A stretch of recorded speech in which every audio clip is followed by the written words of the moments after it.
players Beau Attyah and Jeremy Wolf. Coach, could you first give us your thoughts on the third place finish here?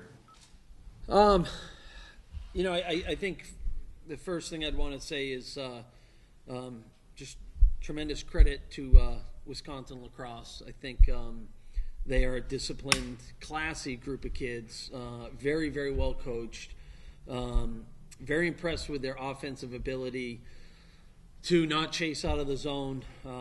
And so, that was a quality opponent that we lost to.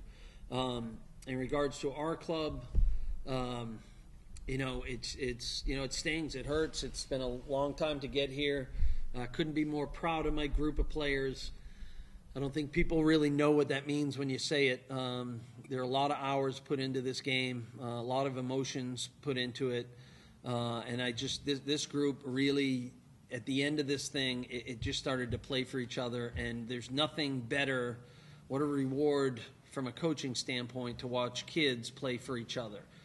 Then you're just along for the ride as a coach, and you're trying not to screw it up, and you're behind them. You become literally the best fan in the house. So real proud of my club. We're heartbroken that we fell short. Tim, remarkable season, obviously, and really you guys made an incredible run going into the postseason all the way from conference all the way to this point. What were some things you were telling your team just after this tough loss? That we stand on the shoulders of former players, and really at this level, parents, the support we get from our alumni's parents, our current parents. Years ago, I coached in the Cape Cod League, and it's a mom and pop organization where everyone pulls it together from a community standpoint. Well, that essentially is Division III athletics. You get tremendous support from your university. We do. We're thankful for that, but it takes so much more. And so that's what we're just telling our players, is that this is a long, historic program. We're proud. We stand on the shoulders of other teams. And, I also told that junior class, we're a team that has a chance to kind of tighten the ship and hopefully make a run at it next year. Tim, as far as this game is concerned, there's probably a lot of things you can point to throughout the day, but I'm just curious about a couple things. Not being able to build on a lead that was 3-zip early, yeah. And then your right fielder on that ball, the ground comes out from underneath his feet. It's probably 3-zip with 3 outs there, but yep. Instead it's 3-2, and I'm guessing that gave them a real kick in the pants. Absolutely. I mean, I think we spoke in past media sessions about the momentum word, and that was huge. I mean, we jumped out and did a good job chipping away some runs or throwing some runs on the board early. Leaving runners out there kills you in tournament baseball. Butler had the bullet to right field with second and third. If that's 30 feet either way, we got 2 runs across the board. It's 5-0. And then Austin Singer, I mean, this kid, man, from the fall through now, I've never seen a kid give more in terms of effort, focus, desire.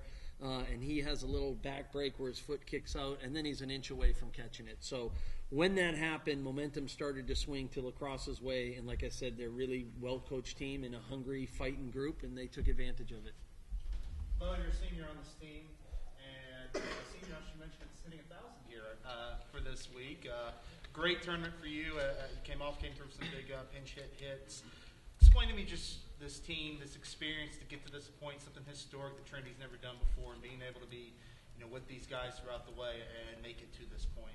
Yeah, it's been an awesome season. I mean, it's hard to put it in words. I mean, you kind of have to go through what we went through to get to this point. I mean, there's not one thing that I can point out that led us to get here, except for just having fun and doing what we do best, and that's just playing together and having a great time on the field.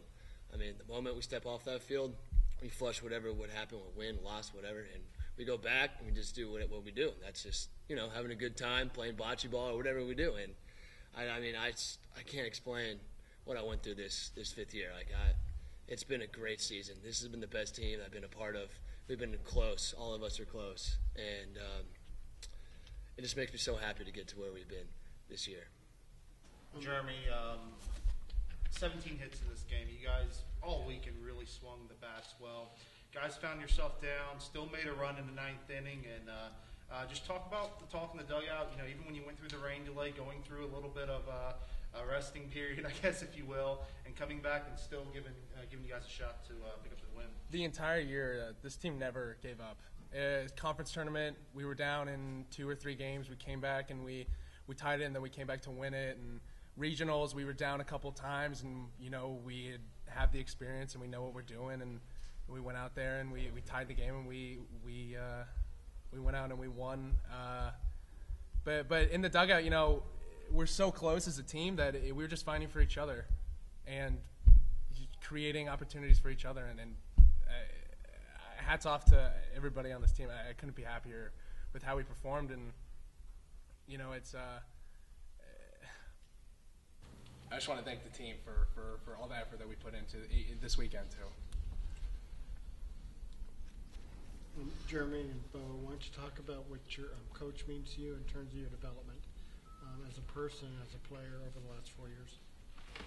I'd say I wouldn't be where I am today without him. I mean, I've been here 5 years, and I think I've grown so much over those 5 years. I mean, there's so many stories, so many memories that I will remember the rest of my life. Just even on and off the field, just hanging out, just. I don't know. I mean, even baseball development, just watching every team go by and how every pregame or postgame speech that he gives, take everything you possibly can and kind of develop and build off of that.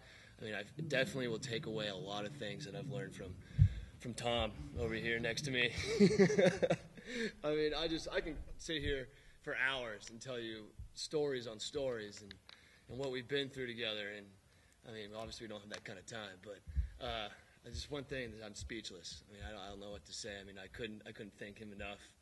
And yeah, a team is reflective of its leadership, and we've come back in 10 games this year, and it's all because of him. And I couldn't be more happy to play for Scannell. It's every game I love it. I don't ever want to stop. Yeah, don't get me wrong. I mean, there's some times where I kind of wanted to kill this guy. Oh yeah, no, absolutely.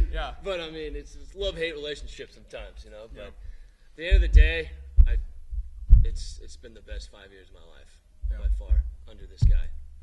Unreal. Coach, you've gotten as far as any Texas team has gotten to the championship. What does that mean for the conference and for? I think. I think it certainly will breed confidence for anyone in our Texas region. Personally, I think that it's a tough road for us to get here coming out of Texas. I think that the West region is a very difficult regional. I think that when you look at the makeup of Division III, you're really looking at the Great Lakes, Wisconsin, and the Northeast corridor, kind of down into Virginia. That's a big part, obviously Ohio and whatnot, but it's a tough road to get here. And so, I think we've lost twice to eventual national champs and regional finals. We've always felt that we belong. We lost that first game. It was a heartbreaker. It didn't bother us. We had no fear. We felt we could come back. We felt we could come back from that 6-run deficit with 2 innings left. I mean, we really felt we could. Our disappointment is we couldn't get something going in the 8th. But, we're proud, and we're proud to represent Division III in Texas. And hopefully when we get back there, everyone else understands they can make a run like this. Coach, let me ask, we've talked many times about, when you look at your guys' record and what you guys have gone through, what kind of your typical Trinity season that you've seen in the past? You guys, as we've talked about many times, have had some ups, have had some big downs that you guys had to recover from.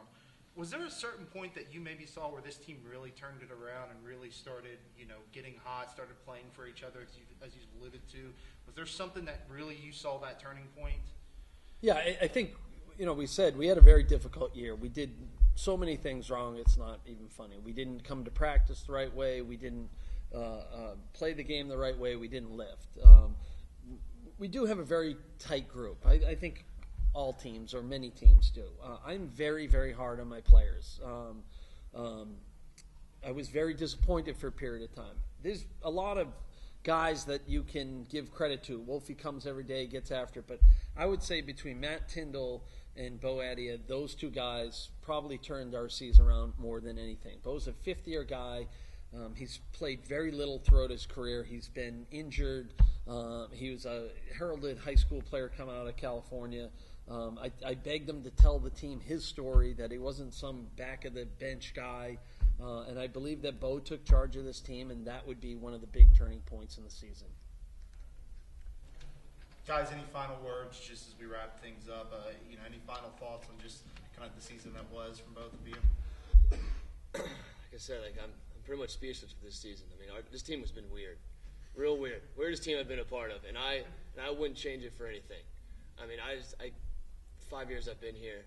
I mean, I've gotten more close with this team than I have with any other team, and it's heartbreaking to see us, get eliminated here today's game and not make it to that championship game. But at the same time, we're developing. Every year it's developing, and I feel like this is a birth of what's more to come. And there's going to be great leadership next year, and I know they're going to take away things that that I've kind of talked about or that I've shown. And I know those juniors that are going to step up like Wolfie or like an Austin Singer, whoever it may be. You never know. It may be that guy like me that I had no thought in my mind that I may be a leader on this team. Freshman, sophomore, junior, senior year. That's my 5th year. I didn't even dream about that, and it just happens. You can't force a leader, and I feel like we have a lot of those guys on this team that are going to spring up, and they're going to turn this team and bring it right back where we are today. I just think we're so thankful for the support we've gotten from alumni, from past players, from people who led our school, from our university, and from the faculty. I just want to thank them for all the support they've given us through this whole run. Of course. And I just add the Appleton people, the people that run the World Series, the NCAA reps, Ben Ship, everybody, the field crew. This is a phenomenal venue for kids to come and compete for a national championship, and there's no way we could be able to express our thanks for the work that everyone put in. Phenomenal job.